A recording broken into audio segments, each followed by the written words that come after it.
जय हिंद दोस्तों। आज से जो है आपको पर डे दिन अ, उस दिन के करंट अफेयर्स मिलेंगे। आप इसको अगर पढ़ेंगे, इसको देखेंगे, इससे सीखेंगे तो निश्चित रूप से जो भी परीक्षाएँ आने वाली हैं, चाहे वो अधीनस्थ सेवा चयन आयोग की हों, चाहे आगामी आरओ हों या आगामी पीसीएस हो, कोई वनडे एग्ज़ाम हो, तो उसमें आपके लिए बहुत ही यूज़फुल होने वाला है। तो इसको पर डे फॉलो करिए। तो देखते हैं सबसे पहले एसआईआर का जो मतलब होता है वो होता है स्पेशल इंटेंसिव रिवीजन। ये देखिए, स्पेशल इंटेंसिव रिवीजन, विशेष गहन पुनरीक्षण। और अभी हाल ही में खर्ग द्वीप जो है, जो चर्चा में है, पश्चिमी अलबोर्ज प्रांत पचा में, ये ईरान में अवस्थित है। ईरान की राजधानी तेहरान है। विष्णुपुर, आज बड़ी प्रमुख जगह है विष्णुपुर। अब एक 4 साल के लड़के की मृत्यु हो गई और मृत्यु के बाद हिंसा भड़क गई। बताया जाता है कि उस पर एक कोई बम जैसी चीज़ गिरी थी और जिससे उसकी मृत्यु हो गई।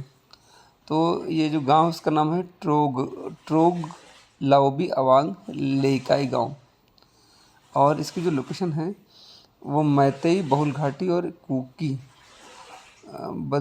बहुत पहाड़ी के बीच में स्थित है। और आप जानते हैं कि मैतेई और कुकी जो दो समूह हैं मणिपुर में, उनके बीच काफ़ी विवाद चलता रहता है और काफ़ी अभी स्थितियाँ नियंत्रण में हैं।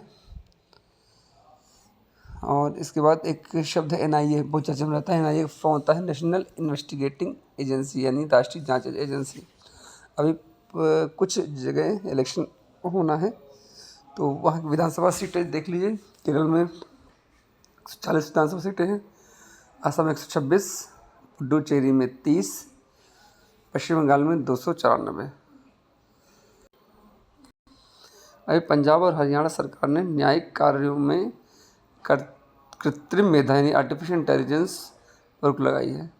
न्यायालय ने अपने अधीन कार्यरत न्यायिक अधिकारियों से कहा कि फैसला लिखने और कानूनी शोध के लिए chat GPT, Gemini, Copilot, Meta सहित किसी भी एआई उपकरण का उपयोग ना करें। आगे देख सकते हैं 2018 के सबरीमाला मंदिर केस। अभी हाल ही में सुप्रीम कोर्ट की जो एक न्यायाधीश बीवी नागरत्ना ने कहा कि ऐसा नहीं हो सकता कि किसी महिला को महीने में 3 दिन अछूत माना जाए और फिर चौथे दिन अछूत मानना बंद कर दिया जाए। तो वह ये है कि 2018 में सुप्रीम कोर्ट ने 4-1 के बहुमत से एक फैसला सुनाया था, जिसमें कहा गया था कि केरल में स्थित सबरीमाला अयप्पा मंदिर में जो काफ़ी समय से 15 वर्ष से लेकर 50 वर्ष तक की महिलाओं का प्रवेश निषिद्ध है, उसको ओपन कर दिया था सुप्रीम कोर्ट ने अपने आदेश के तहत। तो अब पुनः एक बड़ी बेंच, लार्जर बेंच, 9 जजों की जो बेंच होगी, जिसमें प्रधान न्यायाधीश सूर्यकांत जी, न्यायमूर्ति बीबी नागरत्ना, आहसनुद्दीन, अमानुल्लाह, अरविंद कुमार जी, आगस्टीन जॉर्ज मसीह, प्रसन्ना बी वराले और आर महादेवन और जय मल्ल्या बागची, ये लोग सुनवाई करेंगे। और 22 अप्रैल तक जो है उम्मीद है कि फाइनल वर्डिक्ट आ जाएगा। तो सितंबर 2018 में 5 न्यायाधीशों की संविधान पीठ ने 4-1 से निर्णय दिया था कि महिलाओं के प्रवेश पर लगी रोक हटा दिया था और कहा कि सदियों पुरानी हिंदू धार्मिक प्रथा अवैध और असंवैधानिक है, जो कि आर्टिकल 14 यानी समानता के अधिकार का उल्लंघन करती है। 14 नवंबर 2019 को तत्कालीन प्रधान न्यायाधीश रंजन गोगोई की अध्यक्षता वाली 5 न्यायाधीशों की पीठ ने 3-2 के बहुमत से विभिन्न उपासना स्थलों पर महिलाओं के साथ होने वाले भेदभाव के मुद्दे को एक बड़ी पीठ के पास भेज दिया है। मतलब ये जो सुनवाई चल रही केवल सबरीमाला मंदिर में ही नहीं, बल्कि इस तरह के जितने भी मामले हैं जहाँ पे किसी भी धर्म से संबंधित हो सकते हैं, और यदि किसी भी पूजा स्थल में महिलाओं के प्रवेश को निषिद्ध किया जाता है, तो उन सबको क्लब करके आप भेजा उन सब पर एक चर्चा होगी।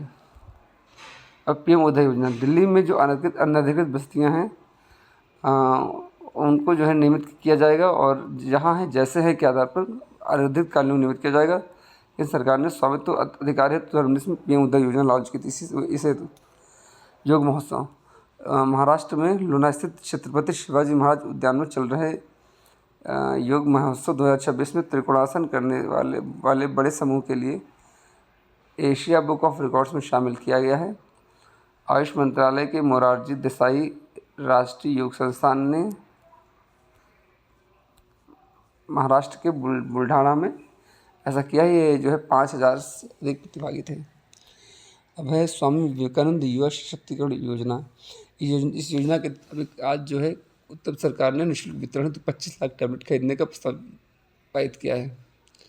योजना का नाम जान लीजिए, स्वामी विवेकानंद युवा सशक्तिकरण योजना। अगला है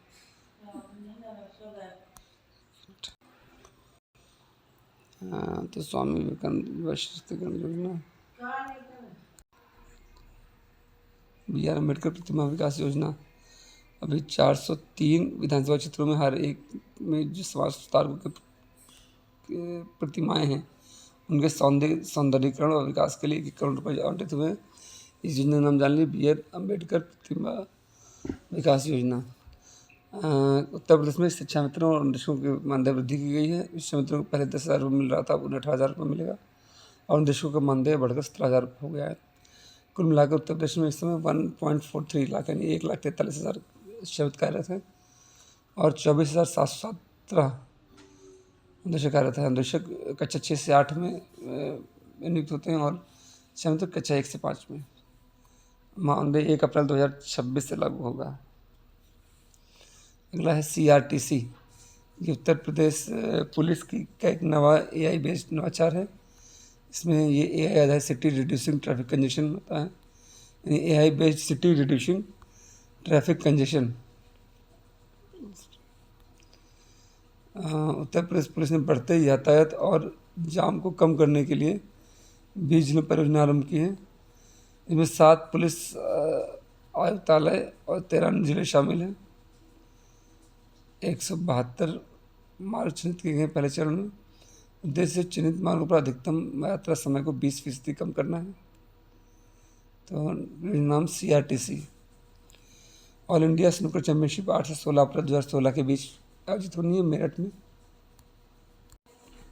मिशन शक्ति 5.0 उत्तर प्रदेश सरकार द्वारा संचालित महिला सुरक्षा, सम्मान एवं स्वावलंबन को समर्पित विशेष अभियान है। विभिन्न जिलों के समय समय पर मिशन शक्ति 5.0 में अभी हाल ही में मुरादाबाद में DM के पद पर, SP के पद पर जो प्रमुख शक्ति वाले पद हैं उनमें बच्चियों को 1 दिन के लिए प्रभार दिया गया था और ताकि उनके अंदर एक विश्वास पैदा हो, एक प्रोत्साहन पैदा हो। अगला है अनूठी पहल। हाँ, ये बहुत अच्छी पहल जान लीजिए। चंदौली में एक गांव है एकौनी और वहाँ किसान है चंद्र प्रकाश सिंह। चंदौली के ग्राम एकौनी में किसान चंद्र प्रकाश सिंह द्वारा गौशाला संचालन, जिसमें 100 गायों का पालन किया गया है। गोबर 350 क्यूबिक मीटर क्षमता का बायोगैस संयंत्र PTDU नगर में तहसील है। सैकड़ों घरों के रसोई ऊर्जा का स्रोत है। संयंत्र से जो पाइपलाइन के माध्यम से गोबर गाँव के 120 घंटों घरों को नियमित किया गया, आपूर्ति की गई और ग्रामीण से 500 रुपये प्रतिमाह लिया जाता है। 3,000 किलोग्राम गोबर के उपयोग से उत्पादन तथा सात अपशिष्ट का सदुपयोग किया जाता है। बात करते हैं SDG सतत विकास लक्ष्य, बहुत महत्वपूर्ण है और इसके लिए मैं प्रत्यक्ष एक वीडियो बनाऊंगा आप लोगों के लिए। आप सबको सभी जो भी SDG गोल्स हैं वो सब कंठस्थ होने चाहिए। तो बात करें 17 SDG गोल हैं जो संयुक्त राष्ट्र ने बनाए हुए हैं और इनको हमें 2030 तक प्राप्त करना है। CBG कंप्रेस्ड बायोगैस होता है। ये बिल्कुल इस तरह से काम करता है जैसे CNG काम करता है या पाइप्ड नेचुरल गैस काम करता है, यानी इसका विकल्प हो सकता है। DME डाईमिथिल ईथर है। जैसे हम पेट्रोल में इथेनॉल को मिश्रित करते हैं और पेट्रोल का जो बिल होता है, आयात बिल वो घटा रहे हैं। पहले 5-10% था, बढ़कर 20% हो गया है। उस तरीके से गैसों के लिए जो LPG गैस है, रसोई गैस है, इसमें अगर हम DME मिला दें तो जो LPG का आयात बिल वो भी कम होगा, LNG का जो आयात बिल वो कम होगा। तो ये एक वैकल्पिक स्रोत हो सकता है, भविष्य की ऊर्जा जरूरतें पूरी हो सकती है इस माध्यम से। NCERT का होता है राष्ट्रीय शैक्षिक अनुसंधान एवं प्रशिक्षण परिषद। साइबर दोस्त एक सोशल मीडिया हैंडल है, भारत सरकार का प्रयास है। डिजिटल धोखाधड़ी की शिकायत उस पर किया जा सकता है। अभी उच्चतम न्यायालय ने छत्तीसगढ़ उच्च न्यायालय के एक मामले के संदर्भ में कहा कि स्वैच्छिक सेवानिवृत्ति सिर्फ नौकरी छोड़ने की क्रिया नहीं बल्कि विशिष्ट अधिकार है। हाइब्रिड एक वेलनेस प्लेटफॉर्म है, इन्हें सर्वेक्षण किया है। इन्होंने कहा है कि 42.5% भारतीय व्यस्त समय में अपने स्वास्थ्य को नज़रअंदाज करते हैं और 57.8% उन्हें पता है क्या करता है लेकिन नियमित रूप से पालन करने में असमर्थ हैं। 10 अप्रैल से टोल प्लाजा पर नकद भुगतान नहीं होगा। केवल अगर आप करना चाहें तो यानी आपको अपना जो फास्टैग है उससे रिचार्ज रखना होगा, और अगर यूपीआई करते हैं तो आपको जो भी टोल उसका 1.25 गुना देना पड़ेगा।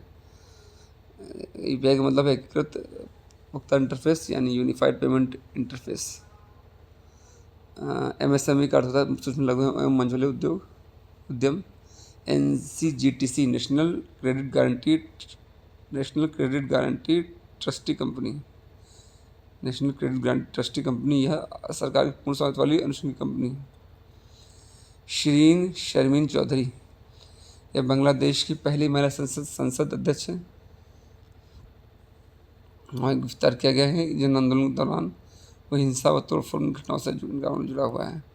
वेनेजुएला जनवरी में राष्ट्रपति निकोलस मादुरो व इनकी पत्नी सीलिया फ्लोरेस को गिरफ्तार करके मादक पदार्थों की तस्करी के लिए अमेरिका लाया गया, और इस समय वहाँ कार्यवाहक राष्ट्रपति डेल्सी रोड्रिगेज हैं जो कि उस समय उपराष्ट्रपति थे। ओरियन स्पेसक्राफ्ट से आर्टेमिस सेकंड